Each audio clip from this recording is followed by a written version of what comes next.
የፋኖ ኃይሎች በጎጃም ቀጠና ዳግም ድል ተቀዳጁ። ዛሬ ለሁለተኛ ቀን ከባድ ውጊያ ተከፍቷል። የአገዛዙ ጦር ኪሳራን ሲከናነብ ሻለቃ መሪውን ጨምሮ በርካቶች የሞት ሲሳይ ሆነዋል። በሌላ በኩል ፋኖ ጥብቅ መመሪያ ወርዷል። ቀዳሚ የግንባር መረጃዎቻችን ናቸው። በሲዳማና ኦሮሚያ አዋሳኝ ከባድ ግጭት ተነሳ። ከኦሮሚያ የተነሱ የክልሉ ፖሊስና ሚሊሻዎች በሲዳማ ንጹሃን ላይ ግድያ ፈጽመዋል። በአካባቢው አሁናዊ ውጥረት ነግሷል። በዝርዝር ይዘነዋል፣ ትሰሙታላቸው። የኢኮኖሚ ውድቀትን የሚያፋጥነው የኮታ ግብር የስርዓቱ ቀውስ መንገድ የሚያሳይ መሆኑ ተገለጸ። የምጣኔ ሀብት ባለሙያው ምላሽ ሰጥተዋል። ዝርዝር መረጃ ይዘናል። የመካከለኛው ምስራቅ ውጥረት እንደገና ተቀጣጠለ። አሜሪካ በኢራን ላይ ከፍተኛ ወታደራዊ ድብደባ ፈጸመች። ባለፉት ጥቂት ቀናት ታይቶ የነበረው አንጻራዊ መረጋጋትና የዲፕሎማሲ ተስፋ በከንቱ ቀርቶ በአሜሪካና በኢራን መካከል ያለው ወታደራዊ ፍልሚያ ወደ አዲስ እና አደገኛ ምዕራፍ ተሸጋግሯል። በባህር ማዶ ዜና ጥንቅር መረጃዎቹን ይዘናቸዋል፣ ይደመጣሉ። ሰላም፣ ጤና፣ ፍቅር የምንመኝላችሁ ውድ የብላክ ላይን ሚዲያ ቤተሰቦቻችን እናንተን ይመጥናሉ ብለን ያሰብናቸውን የተመረጡ ዕለታዊ የግንባርና ወቅታዊ መረጃዎችን ወደ እናንተ ይዘን ቀርበናል። ቻናሉን ሰብስክራይብ በማድረግ ቤተሰብ እንድትሆኑ እየጋበዝን ወደ መረጃዎቹ እናመራለን።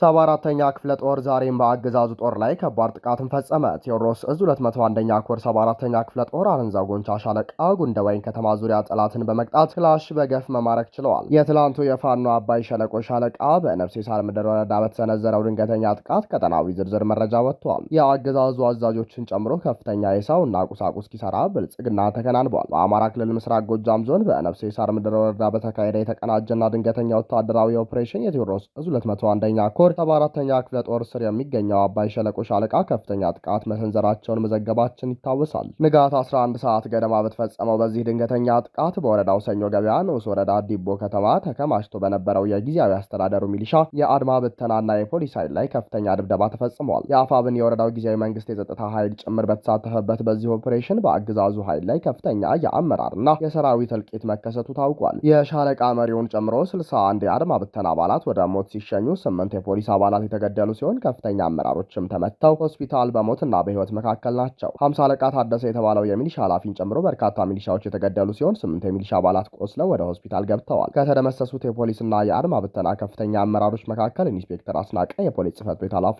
ኢንስፔክተር ወርቁ የአድማ ብተና ሻለቃ አዛዥ፣ ኢንስፔክተር ውዱ የፖሊስ አመራር፣ ኢንስፔክተር ማሞ የፖሊስ አመራር፣ ጀማል ኡመር የአድማ ብተና ጋንታ መሪ፣ ነጋሽ የዲሽቃ ተኳሽ ይገኙበታል። የአባይ ሸለቆ አዳኞች ባካሄዱት በዚህ መብረቃዊ ኦፕሬሽን በርካታ ከባድ እና ቀላል መሳሪያዎች እንዲሁም የትራንስፖርት ተሽከርካሪዎች በቁጥጥር ስር ውሏል። በዚህም አንድ ዲሽቃ ከነ 2 ሸንሸሉ፣ 2 ብሬን፣ 79 ክላሽንኮቭ ወይም AK47፣ 5 የመገናኛ ሬዲዮ፣ 5 ሳጥን የዲሽቃ ተተኳሽ፣ በርካታ የብሬንና የክላሽ ጥይቶች፣ አንድ FSR መኪና ሙሉ ሎጂስቲክ እንደጫነ በፋኖ ተማርከዋል። ይህ የተከናወነው ስልታዊ ጥቃት የፋኖ ኃይሎች በዞኑ ያላቸውን የመረጃና የኦፕሬሽን የበላይነትን የሚያሳይ ከመሆኑም በላይ በጊዜያዊ አስተዳደሩና በጸጥታ ኃይሉ ላይ ከፍተኛ የወታደራዊና የስነ ልቦና ኪሳራ ማድረሱን የመረጃ ምንጮች ይጠቁማሉ። በተለይም የአዛዦችና የዲሽቃ ተኳሾች መመታት የጠላትን የመከላከል አቅም ያዳከመው ሲሆን ሙሉ ሎጂስቲክ የጫነ ተሽከርካሪና በርካታ መሳሪያዎች መማረካቸው የፋኖን የትጥቅ እና የቁሳቁስ አቅም የበለጠ እንደሚያጎለብተው ተገልጿል። በተያያዘ መረጃ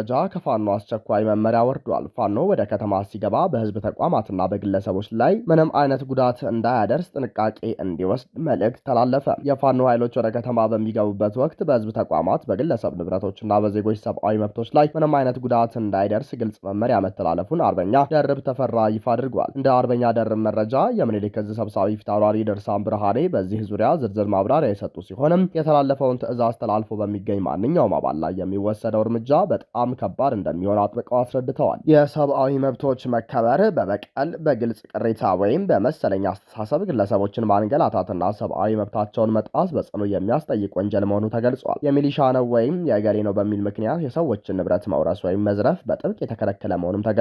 ማንም ሰው በፖለቲካ አመለካከቱ በብሔር ወይም በሃይማኖቱ ምክንያት እንግልት ሊደርስበት አይገባም ያለው አርበኛ ደርብም በመልእክቱ በእነዚህ ምክንያቶች ዜጎች ከተንገላቱ የተጋጋልንለት ህዝባዊ ዓላማ ስተናል ማለት ነው ሲል አስረድቷል። ታጋዮች የወጡት ለህዝብ እንጂ ለገንዘብ ወይም ለግል ጥቅም ባለመሆኑ ከተማ በሚገባበት ወቅት ከፍተኛ ጥንቃቄ ሊደረግ ይገባል። ከብልጽግና የተሻለ ሀገር መምራት እንደሚቻል ማረጋገጫው ትንሽ ከተማ በሚገባበት ጊዜ እንኳን የሚሰሩ ስራዎች ሙሉ በሙሉ ህዝባዊና ሰላማዊ መሆናቸው እንደሆነ ተጠቅሷል። መንግስት መሆናችንን የምናረጋግጠው በአስተውሎት ህዝብን ስንመራና ራሳችንን ከተራ የበቀል አስተሳሰብ ስናጠራ ነው ሲል መልእክቱን አስተላልፏል። ይኸው መመሪያ የዜጎችን ሰላምና ደህንነት ማስጠበቅ የትግሉ ዋና አካል መሆኑን በማስመርም ሁሉም የእዙ አባላትና ታጋዮች መመሪያውን በትክክል እንዲተገብሩ አሳስቧል። ይህ የፋኖ ውሳኔና መመሪያ በህዝቡ ዘንድ ደስታን የፈጠረ ለፋኖ ከእስካሁኑ በላይ ለተጠናከሩ ድጋፎች እንዲኖሩ የሚያደርግም መሆኑ ሲመላከት፣ በተቃራኒው በሽንፈት ሲወጣ ቤት የሚያቃጥለው ንጹሐንን የሚገድለው የአገዛዙ ሰራዊት ድጋፍ ያጠረውና በህዝብ ዘንድ ሙሉ ለሙሉ እንዲጠላ ሆኖ የቀጠለበት የአማራን ህዝብ በጥላቻ እያወደመ ያለበት ሂደት መኖሩም አይዘነጋም።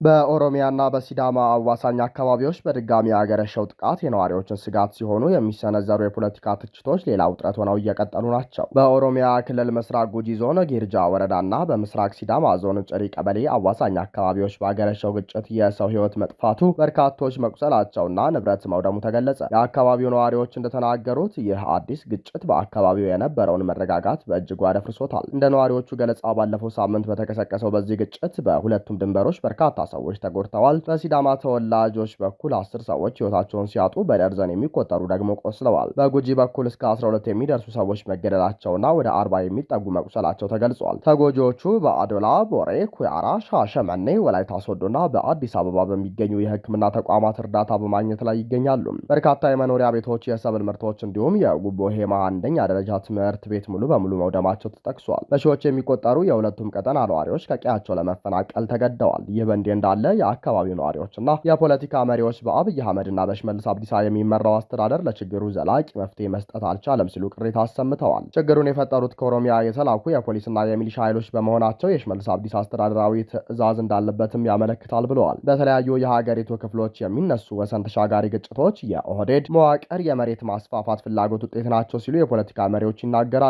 በተለይም የሲዳማ ክልል አዋሳኝ ቦታዎች ላይ የሚታዩ ግጭቶች የኦሮሚያ ክልል ተጽዕኖን ለማሳደግ የሚደረጉ እንቅስቃሴዎች አካል ናቸው የሚል ከፍተኛ ስጋት በሲዳማ ነዋሪዎች ዘንድ ይንጸባረቃል። በተለይም እየታየ ያለውና የጠብ መነሻ የሆነው ይህ ነው ሲሉ ይናገራሉ። የአብይ አህመድ አስተዳደር በየቦታው የሚነሱ የድንበርና የማንነት ግጭቶችን በዘላቂነት ከመፍታት ይልቅም ችግሮቹ እንዲባባሱ ጊዜ በመስጠት የስልጣን ቆይታውን ለማራዘም እየሞከረም ነው። የክልሉ ፕሬዝዳንት ሽመልስ አብዲሳ የዜጎችን ሕይወትና ንብረት ከማስጠበቅ ይልቅ ለፖለቲካዊ ፍላጎቶች ቅድሚያ ይሰጣሉ የሚሉ ወቀሳዎች ከነዋሪዎችና ከተቃዋሚዎች እየተሰሙም ይገኛሉ።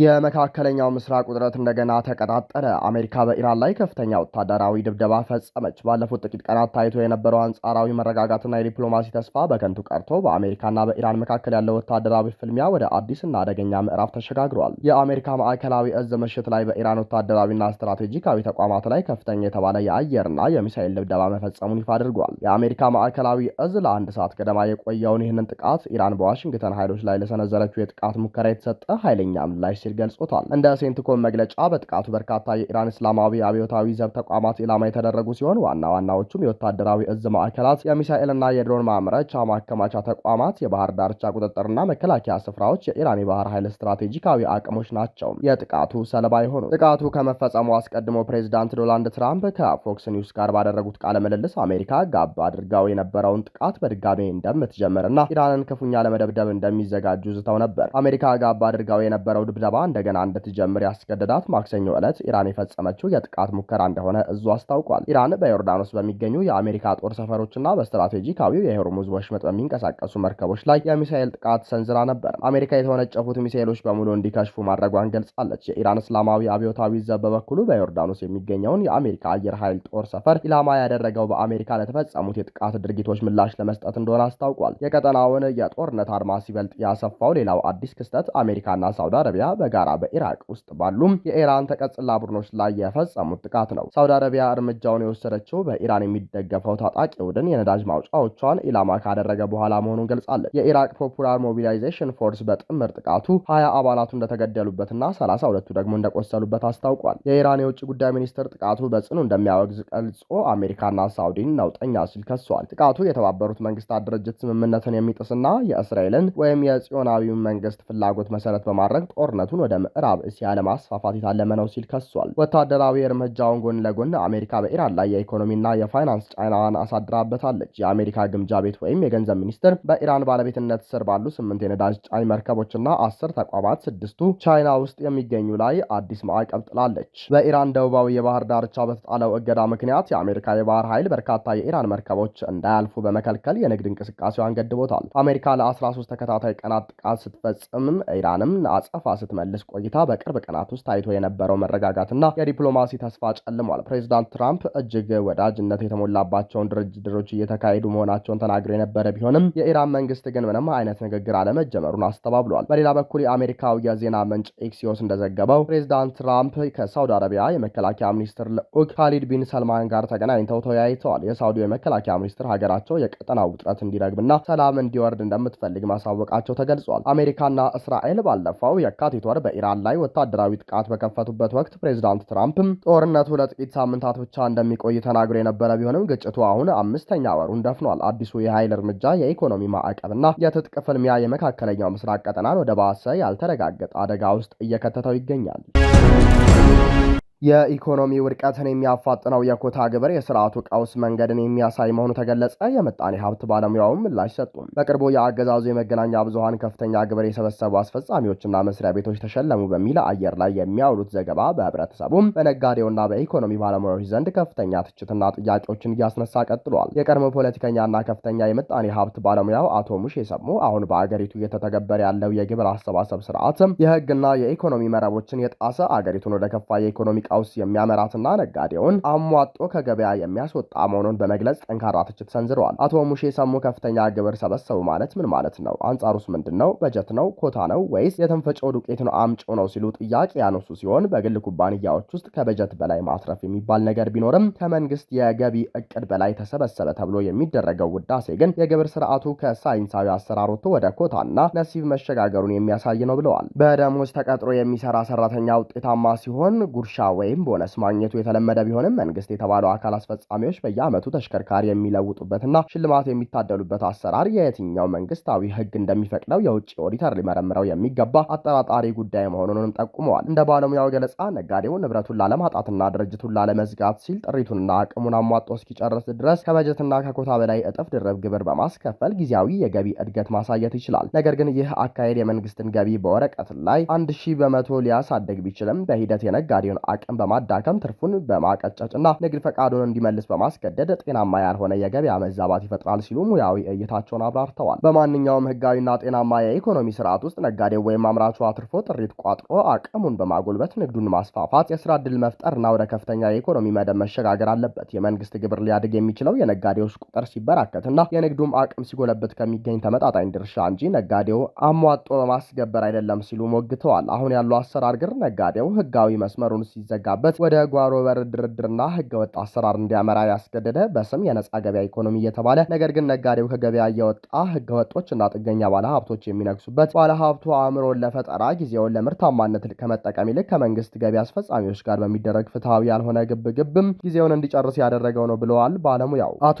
ሙሼ ሰሙ እንደሚሉት የመንግስት ገቢና የሀገሪቱ አጠቃላይ ምርት ጂዲፒ አለመጣጣም መንስኤ ነጋዴው ግብር ባለመክፈሉ ብቻ አይደለም። የመንግስት አስፈጻሚዎች በየሱቁና በየፋብሪካው እየዞሩ ያልሸጥከውን ሽጠሃል፣ ያላገኘኸውን አትርፋል በማለት ነጋዴውን ከማዋከብ ይልቅ የመንግስትን ጓዳ ወይም የገቢዎችና ጉምሩክን አሰራር በመመርመር ይገባ ነበር ሲሉ የአብይ አህመድን አገዛዝ መዋቅራዊ ዘረፋና የነጋዴዎችን እንግልት ጠቁመዋል። ለገቢው ማነስና ለኢኮኖሚው ቀውስ ዋና ምክንያት ተደርገው የተጠቀሱት በኮንትሮባንድና በህገወጥ መንገድ ወደ ሀገር ውስጥ የሚገቡ የሸቀጦች መበራከት፣ ቫት የማይጎበኘው ሰፊ የንግድ እንቅስቃሴ መኖሩም፣ መንግስት ማግኘት የሚገባው ገቢ በአስፈጻሚ አካላትና በህገወጥ ነጋዴዎች ተመሳጣሪነት አየር ላይ ተበልቶ መቅረቱ፣ ይህም ከራሱ ከአገዛዙ ሰዎች ጋር በጥምረት የሚፈጸም መሆኑ፣ አቅምን ያላገናዘበ ሀገራዊ ወጪ፣ የሀብት ብክነትና ዝርክርክነት መኖሩ ናቸው ሲሉ ምጣኔ ሀብት ባለሙያው ጠቅሰዋል። በኮታና በነሲብ የሚጫን ግብር ሀገርን በአንድነት ይዞ ከመውደቅ ውጭ ተያይዞ ማደግን አያመጣም። ገዢው አካል የመንግስትን ወጪ በመቆጣጠር ቁጠባን በመለማመድ በገቢዎችና ጉምሩክ መዋቅር ውስጥ የሚታየውን ሰፊ የሙስና መረብ በማጽዳትና ህገወጥ ንግድን በማስቆም ብቻ የሀገሪቱን ገቢ በእጥፍ ማሳደግ ይችላል ሲሉ ምክረ ሀሳባቸውን ለግሰዋል። ነጋዴውን ከማሳደድና የሙሰኞች መጫወቻ ከመሆን መታደጉ በህጉ አግባብ የሚነግድበትና እፎታ የሚያገኝበት መንገድ በመፍጠር ብቻ የሀገሪቱን የኢኮኖሚ ህይወት ብሩህና ተስፋ ያለው ማድረግ እንደሚቻል የኢኮኖሚ ባለሙያው ጠንካራ መልእክታቸውን አስተላልፈዋል። ከሰሞኑ በአገዛዙ ልሳናት በኩል የአዲስ አበባ ከተማ ከንቲባዋ አዳነች አቤቤ ቅን ግብር ከፋይ በሚል ለተከታታይ 3ኛ ዓመት ለቅርብ አጋሯ ከአገዛዙ ካዝና በወጣ ወጪ የተደላቀቁ መኪናዎችን ሲሸልሙ መታየቱ የበርካቶችን ትኩረት የሳበ ጉዳይ ሆኖ እንደነበርም አይዘነጋም። ክቡራንና ክቡራት አድማጭ ተመልካቾቻችን ለሰዓቱ የነበረን የዜናና የመረጃ ስርጭታችን ይህንን ይመስል ነበር። ቻናሉን ሰብስክራይብ በማድረግ ቤተሰብ እንድትሆኑ ጋበዝን። ጤና ይስጥልንም።